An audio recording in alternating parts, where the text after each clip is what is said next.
Welcome sa Tagalog Horoscope, ang iyong gabay sa pang-araw-araw na buhay. Hatid namin ang pinakadetalyadong horoscope na magsisilbing gabay mo sa pera, trabaho, pag-ibig, kalusugan, at swerte. Naway magtagumpay sa buhay ang lahat ng ating tagapakinig at subscribers sa buong mundo. Maraming salamat sa pag-subscribe at tanggapin ang siksik, liglig, at umaapaw na biyayang hatid ng Tagalog Horoscope. Ito ang iyong pang-araw-araw na horoscope para sa Leo para sa Mayo 17, 2025. Habang niyayakap mo ang enerhiya ng araw na ito, Mayo 17, mararamdaman mong muling nabubuhay ang iyong likas na hilig sa karangyaan at kagandahan. Isa kang nilalang na likas ang pagkahumaling sa maganda, sa marangya, at sa lahat ng nagbibigay ng kasiyahan sa iyong damdamin. Ngunit ngayong araw, ang hamon ay hindi lamang upang kilalanin ang iyong nais, kundi upang balansihin ito sa isang mas malalim na pangangailangan para sa pag-ugat at katatagan. Sa halip na tumuon lamang sa panlabas na kinang, anyayahan mong tumuklas ng kagandahan sa pagiging simple, ang uri ng kagandahan na tahimik, matatag at totoo.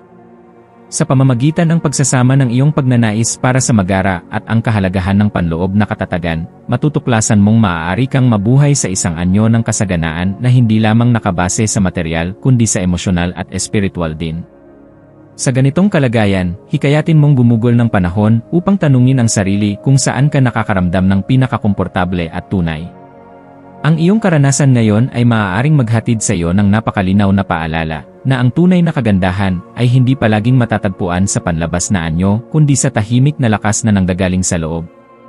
Maaaring makaramdam ka ng pananabik na gumawa ng mga hakbang patungo sa mas marangyang pamumuhay. Ngunit ngayon ay pinapaalala sa iyo ng iyong mas malalim na kamalayan na ang ugat ng kasiyahan ay hindi laging tungkol sa pagbili o pagkuha ng mga bagay, minsan ito ay tungkol sa pagpapahinga, pagkilala sa sarili, at pagbibigay halaga sa katahimikan. Sa bawat hakbang na gagawin mo ngayon, may mga kabuluhan at pansamantalang panggugulo sa iyong isip at paligid. Mga alalahaning tila hindi mo agad matukoy kung saan nanggagaling.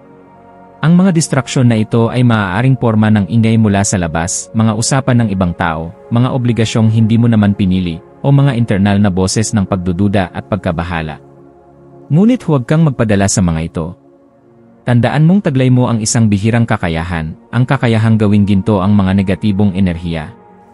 Ang araw na ito ay napakainam upang gamitin mo ang iyong talento sa pagbabago, ang talento mong gawing inspirasyon ang sakit, gawing sining ang kabiguan, at gawing tagumpay ang kahinaan. Bigyang pansin kung ano ang bumibigat sa iyong puso o isip. Sa halip na kalimutan ito, itanong sa sarili kung paano mo maaaring gamitin ang enerhiya nito sa isang makabuluhang paraan. Maaaring ito ay isang hindi nasabing damdamin, isang salitang gusto mong sabihin pero hindi mo magawa, o isang pangarap na matagal mo nang tinatago. Ngayong araw, panahon na upang ituon ang pansin sa mga ito, hindi para saktan ang sarili, kundi para yakapin ang iyong pagiging totoo. Ang pagsasalin ng bigat sa isang anyo ng paglikha, tulad ng pagsusulat, pagguhit, o pagsasayaw, ay maaaring magbukas ng pinto tungo sa kagaanan at inspirasyon. Habang patuloy mong nilalakbay ang landas ng iyong araw, mararamdaman mo ang isang uri ng panloob na lakas na tila nagpapalakas sa iyong paglalakad. Hindi ito lakas na sumisigaw, kundi lakas na tahimik ngunit hindi matinag. Ito ang uri ng lakas na nagbibigay inspirasyon sa mga taong nasa paligid mo, isang anyo ng pag-iral na nagsasabing, narito ako, buo, matatag, at mapagkakatiwalaan. Sa pamamagitan ng ganitong presensya, nagiging ilaw ka sa mga tao na naguguluhan sa kanilang landas. Maging ang iyong simpleng pakikinig, ang iyong tahimik na suporta, ay sapat upang magbigay linaw sa iba. Ngunit higit pa sa lahat, ang araw na ito ay paalala na marunong ka ring tumindig para sa sarili mo.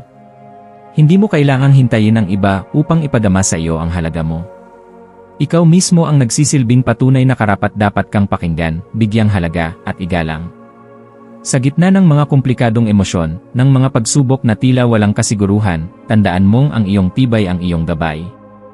At sa pagtindig mong ito, lalong tumitibay ang tiwala ng iba sa iyo, at higit sa lahat, ang tiwala mo sa sarili mong kakayahan. Sa aspeto ng iyong buhay pinansyal at propesyonal, maaaring dumating ang panahon ngayon kung kailan kailangan mong tanungin ang sarili, ito ba ang direksyong gusto kong tahakin?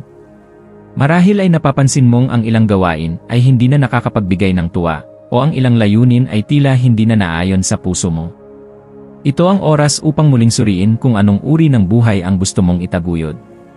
Hindi masamang lumihis sa dating daan kung ang bagong daan naman ay magdadala sa iyo ng tunay na kagalakan. Ang araw na ito ay paanyaya upang isiping muli ang mga plano mo sa hinaharap, hindi upang matakot sa pagbabago kundi upang yakapin ito bilang tanda ng paglago. Sa iyong personal na relasyon, maaaring dumating ang pagkakataong subukin ang lalim ng iyong koneksyon sa mga mahal sa buhay. Ang pagiging matatag ay hindi lamang nangangahulugang hindi ka bumibigay, kundi nangangahulugan din ito ng kakayahang maging tapat sa sarili mong pangangailangan at tapat sa mga damdamin ng iba. Ang mga usapan na may lalim ay maaaring maging daan upang lalo kayong magkalapit. Kung may bagay kang gustong sabihin sa isang mahal mo sa buhay, ngayon ang tamang panahon upang ito'y ipahayag ng may kababaang loob at katapatan. Ngayon, ang maswerteng kulay mo ay ginto, isang kulay na sumisimbolo sa tagumpay, katalinuhan, at pagkakaroon ng mas mataas na layunin. Ang ginto ay paalala na kahit tahimik ang iyong paglalakad, ikaw ay isang reyna o hari ng sarili mong kaharian. Ito rin ay kulay ng araw, simbolo ng iyong pagniningning kahit sa gitna ng unos. Isuot o dalhin man lang ang kulay na ito upang maramdaman mo ang gabay ng liwanag sa bawat desisyong iyong gagawin. Ang iyong mga maswerteng numero ay 1, 8 at 12. Ang 1 ay sagisag ng panibagong simula at lakas ng loob, ang 8 ay nagsasaad ng balanse at kasaganaan, habang ang 12 ay sumisimbolo sa pagkumpleto at kabuuan. Maaaring makita mo ang mga numerong ito sa mga address, oras, presyo, o iba pang detalye sa paligid, at tuwing makita mo sila, ituring itong gabay na ikaw ay nasa tamang landas. Ang maswerteng gawain para sa araw na ito ay ang pag-organisa ng mga personal na plano, pagsusulat ng journal tungkol sa mga pangarap mo, at pagbibigay ng oras sa isang tahimik na pagninilay. Subukan mong magplano ng susunod na linggo, isulat kung ano ang gusto mong makamit, at ituon ang pansin sa kung paanong ang bawat maliit na hakbang ay makakatulong sa pag-abot ng mas malaking layunin. Ang gawain ng pag-aayos, kahit pa simpleng paglilinis ng iyong personal na espasyo, ay magbibigay ng malinaw na isipan at positibong enerhiya. Bilang pangwakas, alalahanin mong ang araw na ito ay hindi lang basta ordinaryong araw. Isa itong paanyaya sa iyo upang muling kilalanin ang sarili mong lakas, ang lakas na hindi sumisigaw pero lumilikha ng pagbabago. Ang lakas na hindi makikita agad ng iba, pero mararamdaman ng mga taong tunay na nakakakita sa iyong kabuuan. Yakapin mo ang tahimik ngunit matibay na paninindigan. Panahon na upang yakapin mo ang iyong sarili ng buo, kasama ang lahat ng damdaming matagal mo nang itinatago, ang mga pangarap na inilihim mo sa mundo, at ang lakas na sa wakas ay handa mo nang ilabas. Paalala para sa pagtatapos ng araw, hindi mo kailangang patunayan ang iyong halaga sa kahit kanino. Sapat ka na. Karapat-dapat ka sa pagmamahal, sa kasaganahan, at sa kapayapaan ng isipan. Ang lahat ng ito ay magsisimula sa desisyong yakapin ang iyong buong pagkatao, ngayong araw, bukas, at sa bawat araw na darating.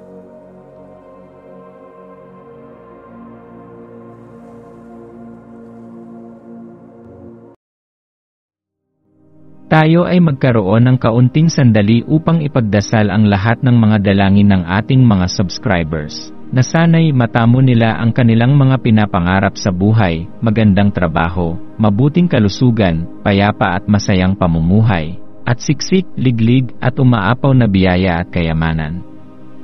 Ipinagdarasal namin ng mataimtim ang lahat ng mga komento sa nakaraang video, at hinihiling namin, Panginoon, na pagpalain mo ang ating mga subscribers ng masayang buhay sa mundong ibabaw.